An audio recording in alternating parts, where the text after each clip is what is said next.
লালমনিরহাট সদর উপজেলার ৩টি ইউনিয়নের মানুষের চলাচলের একমাত্র ব্রিজটি মৃত্যু ফাঁদে পরিণত হয়েছে।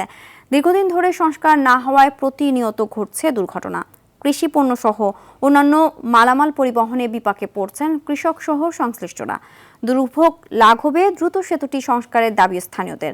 লালমনিরহাট প্রতিনিধি মিজানুর রহমান মিজানের তথ্যচিত্রে জানাচ্ছেন নাদিরা সুলতানা। লালমনিরহাট সদর উপজেলার আটবিলের দোলা এলাকায় ১৯৯৮ সালে ১২ মিটার সেতুটি নির্মাণ করা হয়। মানুষের চলাচলের সুবিধার জন্য নির্মাণ করা সেই সেতুই এখন পরিণত হয়েছে মরণ ফাঁদে। ব্রিজের তলায় ফাটলের সঙ্গে ভেঙে পড়েছে পুরো রেলিং।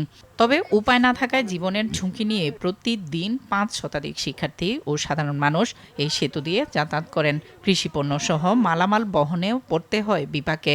প্রায় ২ যুগেরও বেশি সময় ধরে সংস্কার না করায় ঝুঁকি নিয়ে চলাচল করতে হচ্ছে স্থানীয়দের। অনেক সময় অটোরিকশা, সাইকেল ও ট্রাক খাদে পড়ে ঘটছে দুর্ঘটনা। ব্রিজটার মেরামত নাই, ব্রিজটা বড় নষ্ট হয়ে গেছে, মানুষ যাতায়াতের খুব অসুবিধা। ব্রিজটার তলা ফাটা, উপরে ফাটা, অটো অ্যাক্সিডেন্ট হয়, সাইকেল অ্যাক্সিডেন্ট হয়। আমরা এই ব্রিজ দিয়ে মালামাল নিয়ে যাই, তখন এই ব্রিজটা আমাদের খুব সমস্যা হয়, মানে গাড়ি নিয়ে আমাদের খুব ঝুঁকিপূর্ণ হয়। ২-৪টা ইউনিয়নের লোক পারাপার হচ্ছে জীবনের ঝুঁকি নিয়ে।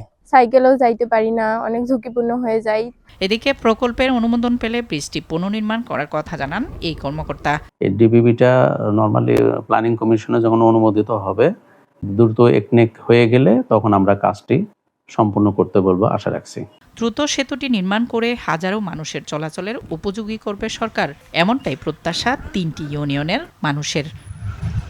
নাদিরা সুলতানা, RTV।